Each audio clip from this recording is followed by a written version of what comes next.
Hey everybody, Mike, Mountain Weekly News. I am back, my favorite spot in the planet. Today, I am testing out the Weston Ridgeline Splitboard. Weston sent me this in a size 162, and as you notice, it kind of has more of a twin shape. Definitely kind of a more of a freestyle shape, what I like to have in the backcountry and riding in general. And then, not to color coordinate, but I've got these new poles that I'm trying out from TSL Outdoors. These are part of the Carbon Trekking series of poles. And here's the rub on these. I believe these poles only cost like 50 bucks, $49.99. I could be completely wrong, but I'm pretty sure all this TSL stuff is very, very affordable. These are the type of poles that you could certainly use in the winter. I've got the winter baskets on, or in the summertime you could switch over and have a smaller basket. This is going to be kind of a standard style pole where you basically, you've got your latch here. You've got your little button, you simply push down, and then these are collapsing, kind of telescopic, I think is how you describe that. So that can easily be thrown in the pack. It's going to take up a little bit more volume than the Rossignol tour poles that I normally carry, just because of how big this extended shaft is.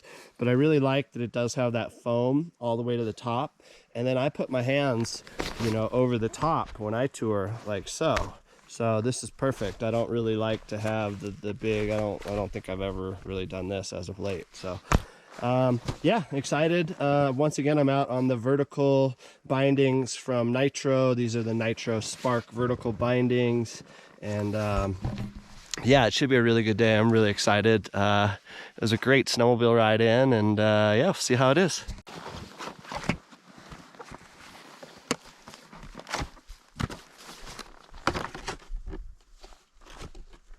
Board's using those Karakoram locks. It's got the Karakoram flip lock on the back, which I really like. And then really I'm starting to become a huge fan of just this main Karakoram snap lock for reasons I've talked about in other videos. And it looks like we might have a board that is stuck together. Not cool. Something is iced up in here. So, say you got down to the bottom of the mountain and you needed to get back uphill. Wow, that took a little more effort than it should have. Go ahead and put those in like so.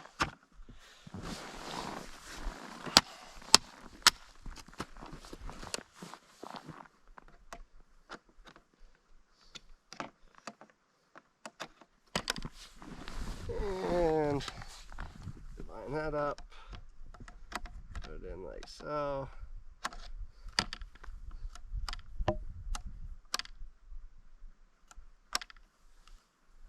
So that one snapped in that time, but I can open it with my pinky. That's not a lot of pressure. It seems like it's coming loose. For sure. So I'm going to show you here in the video what's happening right now with this spark connector. So that's the lock. You can hear this one snap in better. Okay. So it snapped in, but you see that wiggle and that play? I mean, that's with my pinky. So I like that one. I trust that. That's not coming out on me.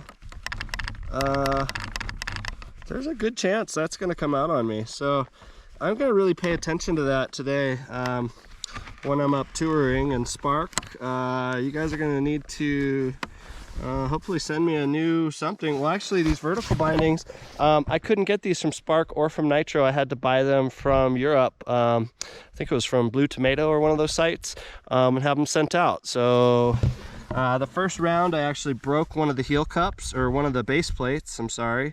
All sorts of shit going on. So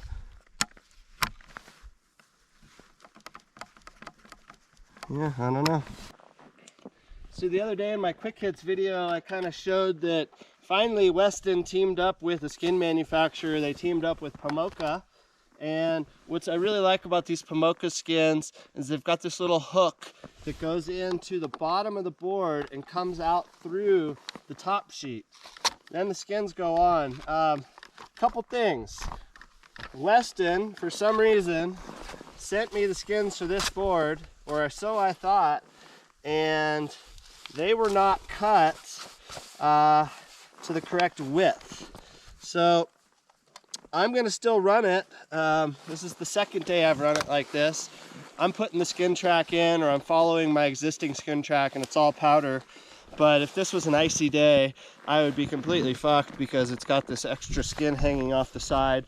I didn't have a skin tool or feel like dealing with it at the office. I'll probably just take it over to REI. I really like supporting those guys and just having them do all the skin cuts for us. So basically, what I did notice too, you know, again, Weston is using this Pomoka style hook. However, and a big however,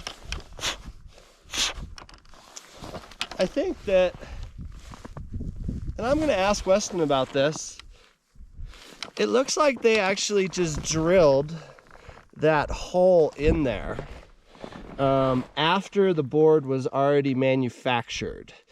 And I have a feeling this was probably done maybe in Colorado.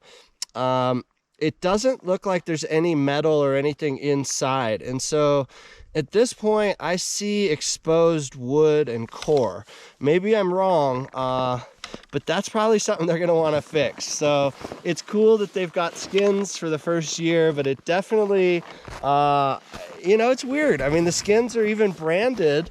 They've got this cool Weston branding. I mean, look at this. So obviously, Pomoka made these skins for Weston.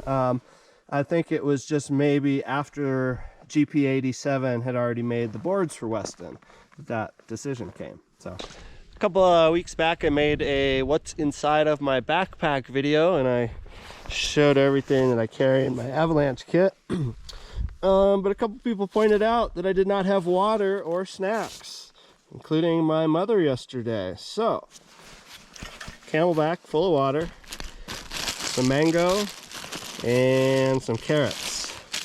Full hippie snacks.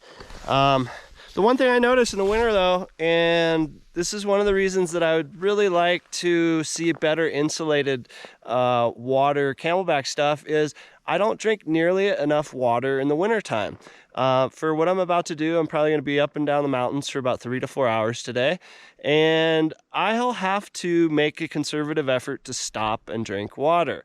If I was hiking and I had my, Camelback here, I would constantly be drinking water. If I was backpacking, I'd be stopping at streams and I'd be drinking water. For some reason in the wintertime, I do not drink enough water. And I actually took yesterday off. I was feeling really tired, really dehydrated. So yesterday I made a point to drink as much water as I could. Tons of fluid, ate a bunch of veggies, a bunch of stuff with water in it, hoping that that would help me out. But definitely it's really easy to get dehydrated in the wintertime, which is ironic because clearly we're around lots of water in the form of snow.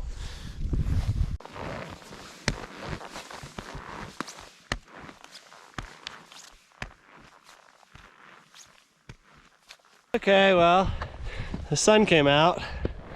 Beautiful.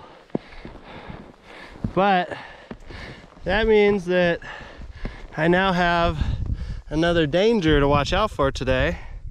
And that is called snow bombs. So at some point today, all this snow on these trees is going to heat up and drop. You can kind of see where it's been doing it some of the times. Kind of hoping it gets a little cloudier. But again, out touring today on the Weston Ridgeline, size 162. Board seems to be doing really well on the up. And as I mentioned, the skins weren't cut correctly. Could have been on my end, could have been on their end, but still working fine. So yeah, just a little warm. I mean, you can see the snow starting to kind of accumulate on top of my skis, and as you're sliding, just a little bit more effort that you got to put in, but hell, I'm not going to complain because I mean, it's Pretty. You know, they say in surfing, there's not a bad day in surfing, or there's not a day surfing can't cure anything, or there's nothing that surfing can't cure. And you know, this past 3 weeks, up until this last storm cycle, I hadn't been on my snowboard, hadn't been on my splitboard, went on a few bicycle rides, was sitting in the office a lot, and I snapped on my mom. Sorry, Mom, really sorry about that. Probably snapped on other people around me too. And but now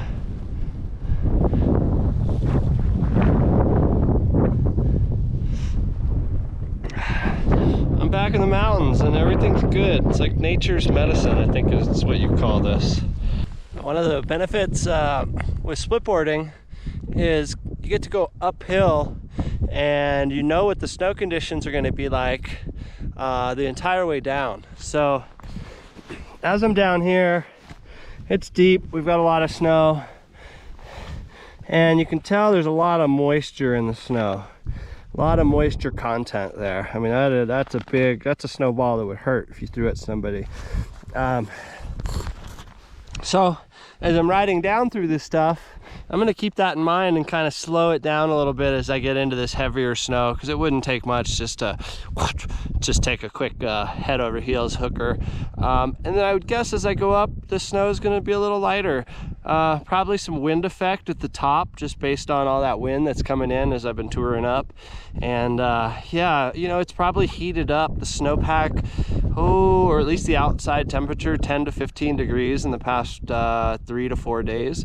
So we've got all this snow. It kind of came in, it was like in the teens. I think today the high in town is supposed to be about 36, which I'm guessing the high out here is probably closer to 26. You know, the dew point is still low. The dew point's still probably looking at something like 18, 19, 20, somewhere in there. But as the sun starts to hit this, and over the next couple of days, this snow is going to rapidly change. Well, getting deep. You know, Jackson, Wyoming is a intermountain snowpack. So what that means is kind of a combination of coastal and continental. And I think normally when people think of Jackson, they think of maybe lighter or blower choker snow.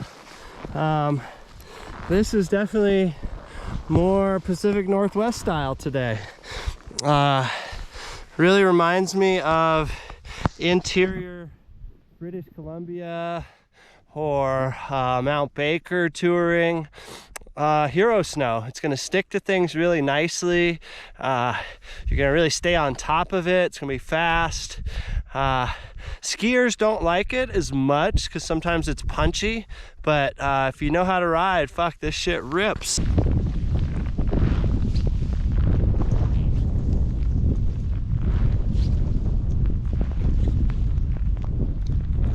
I love the way fresh skin tracks look. Holy shit. Kind of see my old one. Oh, it's just so amazing. Splitboarding, I love it. Touring in the Patagonia jacket again today. Super breathable. It's got their N2 breathable fabric. They don't use the Gore-Tex on this one. H2NO, I think is what it's called. HNO, something like that. What do I got here? Stranda hat, Stranda snowboard, splitboards. Got one of Avalon 7 Banda rails here. I kind of live in these things most of the year. And then Costa Del Mar. These are the Ferg sunglasses. I thought that sounded a little weird. I'm liking these poles so far. Everything's working. Another day at the office. Psyched to be out here.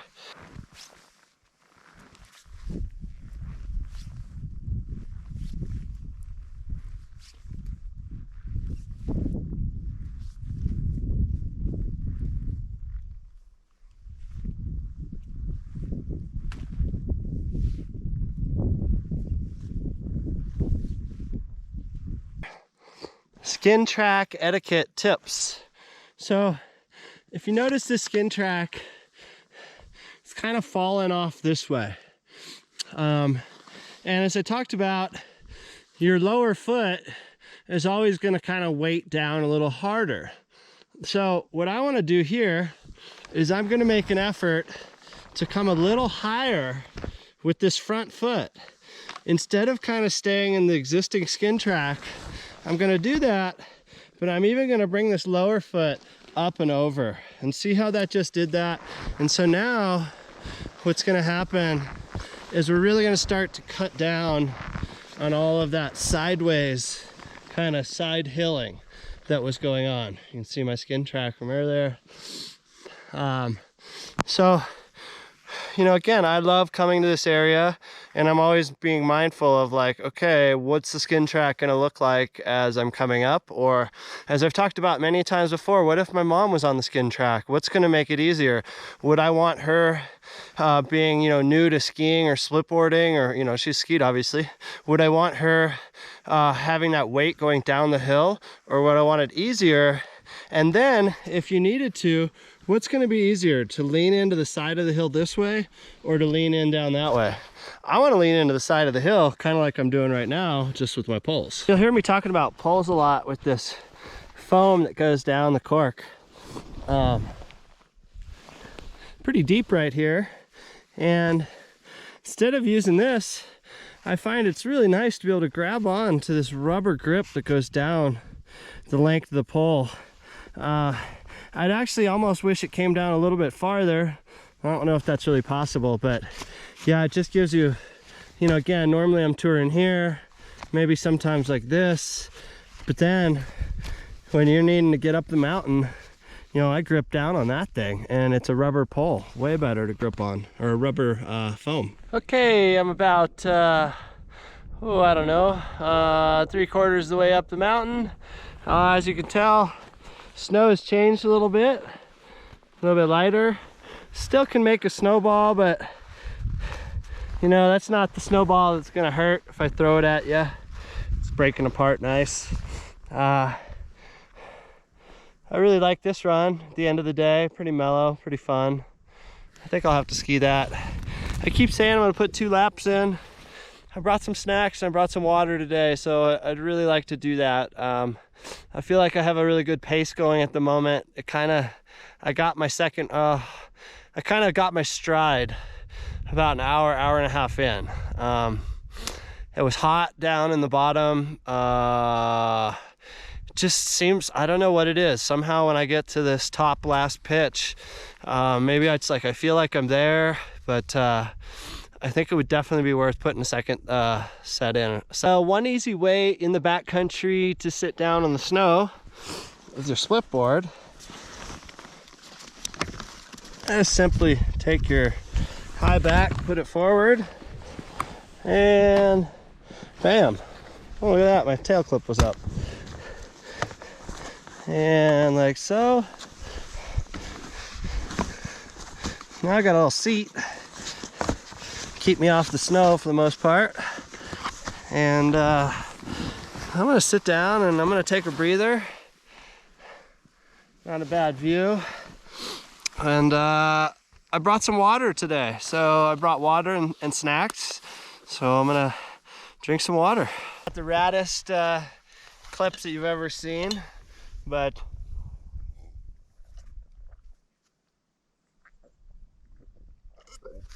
oh, water's sure nice. Fuck, I don't do that enough out here. I like putting it in these Camelback, more of a stainless steel bottle. Water will freeze at some point, regardless of what it's in, but I find these work really well. So here's my water. I showed this earlier. I've got some mango, a little bit of sugar, some carrot. I will eat some of that. And then when I take my second round today, I'm gonna pull this out. This is Welch's grape juice, 100% juice, and it's got 24 grams of sugar, but man, you add some of this to your water or you just drink it by itself and it is a game changer. So grab some of these little Welch's mini cans and put it in your backcountry pack, or for your camping pack, or even in your car. You get back to the car, you get back to the trailhead, and you're famished, and you drink one of these. You're psyched. So actually, at the end of the day today, where I have my snowmobile, where my car's parked at my friend's house, this is who has these, so I'll probably go and raid his fridge and see if he's got some. Sorry, Bruce. With stopping, sitting down, stopping like that is, oops, you get cold quick, and that's probably why I don't typically do that.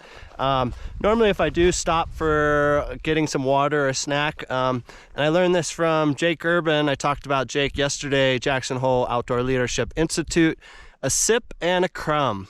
So we have time for a sip and a crumb. What does that mean? Well, if somebody's throwing all their shit down and it looks like they're gonna sit on the snow and pull all their stuff out and have lunch, not the right time, not on the way up, not like this. So a sip and a crumb.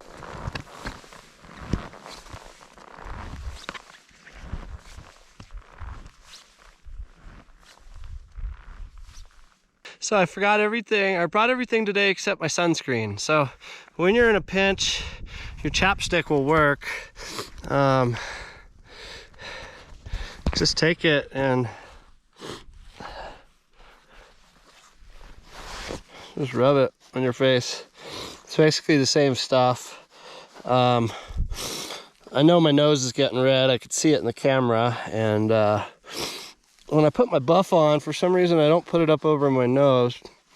So yeah, make sure that at the very least you've got chapstick with you, and then you can kind of rub it in some. And oh yeah, dang it, sunscreen.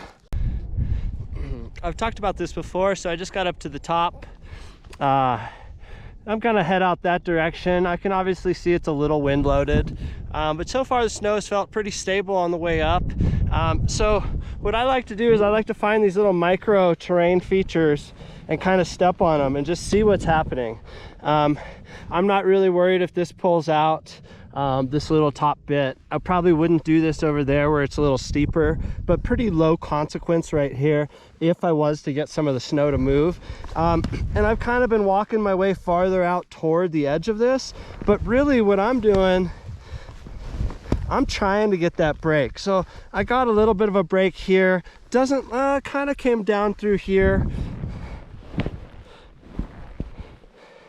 And then as you can see, it's more of storm snow. It didn't consolidate up, so it's not a big wind slab. That would probably be the one thing that I'd be most worried about being out here right now, would be the wind slab, especially where I'm heading. So kind of the same thing here. Okay, kind of broke.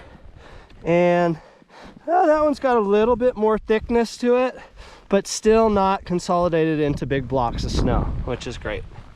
All right. Kind of stepped on that block, and as you could see, that fell out. That was more consolidated, more of a wind slab. I know what's going to happen right here, but let's see if I can't actually. I'm going to set this up a little better. Okay, so I got a block of snow to go down, more of a consolidated wind slab. You can see it's definitely wind loaded. This is something you're only going to want to do if you're in low consequence terrain. And right now, I'm not really worried about getting slid down this next 20-30 feet, but I expect this to break. What I'm gonna do, see that? Hopefully you saw that, broke into a block. And what I did is I didn't walk out there. Instead, I got my weight on this foot over here, just trying to push down, see what's gonna happen.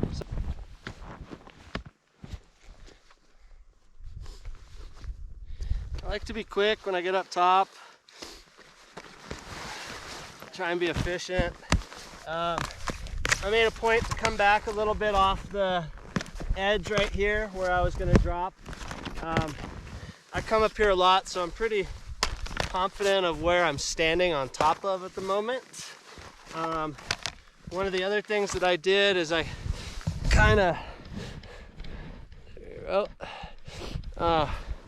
one of the other things that I did is I kind of took my pole and I kind of knocked the cornice over there just to kind of see what it was going to do. Again, there is some signs of wind loading. What I'm going to do is I'm going to make a big ski cut across the top, and just try, not be surprised, try to get a block of snow to move.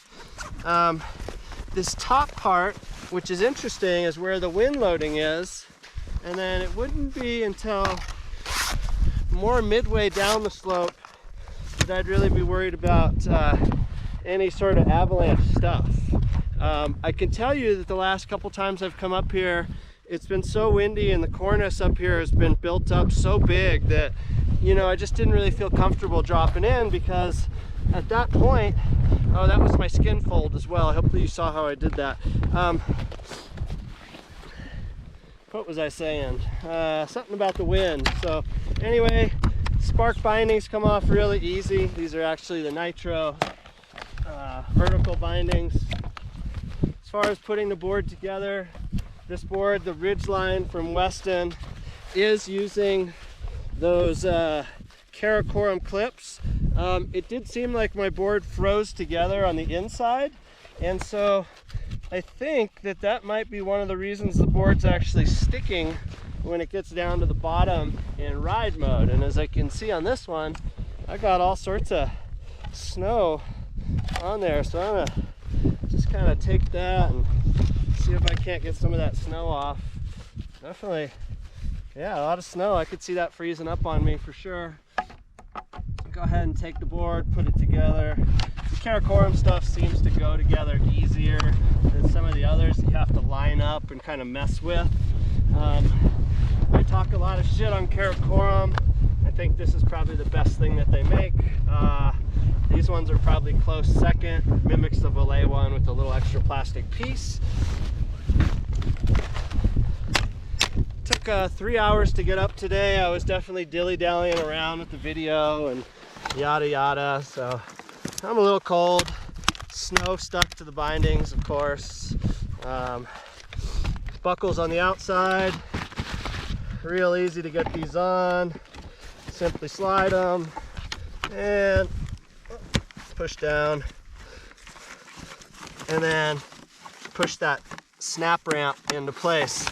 Now, if you noticed on the way up, I had an issue with this one with the snap wrap, so hopefully it snaps in nicely for the descent, or that would suck. Let's not snap that. So yeah, it sounded better that time, actually. You could hear it. All right, so got my board, Weston Ridgeline. These TSL outdoor poles were pretty sweet today. It had this button on the top. I kept wanting to push it on the way uphill, thinking I'd get like more like extra boost or something. But I think what that button does is when you undo this, instead of pushing here, I think, well, I don't fucking know. Honestly, I don't even know what that button does, because it's still kind of the standard collapsing style. But it does have a cool red button on the top. We'll have to figure out what that does. So again, only thing with that little push buttons, sometimes that will freeze and you're sitting here on top of the mountain trying to either get that unfrozen. And there's that. These are going to go together pretty small. Throw them inside of my pack. Probably going to throw a extra layer in on for the down. It is later in the day. We'll see. We'll see how many runs I get. I'm sure this is going to be really good going down. It's just, you start getting into that witching hour. I've got about an hour out touring, probably, so that takes us to 4 o'clock, 4:30, 5 o'clock on the snowmobile to come back out. Sunset's about 7, and that witching hour, search and rescue really doesn't like coming out that last hour or two before sunset. So, looks like I'm ready to drop. Woo!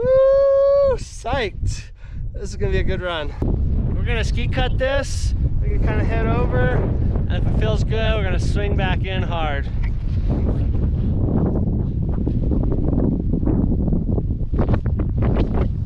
All right, I don't know what the fuck happened there, but right as I dropped in, the battery cut out. That was fucked.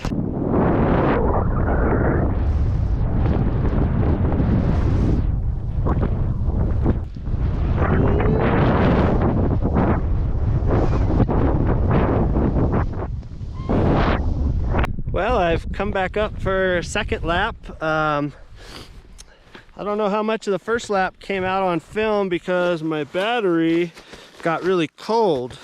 I keep forgetting about that with the GoPros, so since I got good battery right now, go ahead and drop in sooner than later. I'm gonna traverse over across this bottom slope and then get into the main shot. Yee! Lap 2.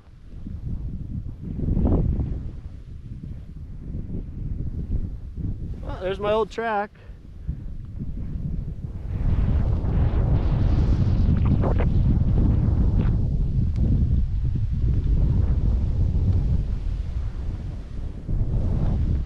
All right.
Okay, well, I made it out. Gotta hike across the stream, back up to the other skin track, put my board back into tour mode, tour back out. This Weston Ridgeline Splitboard. Yeah, buy this board. Really, really good. Just felt like a board that I knew how to ride. Real responsive, did what it needed to do. Yeah, what a fucking good day. Hey, well, I'm back. I got 2 laps in. Whew, so good. Shout out to my buddy Brian David, kid I grew up with in school.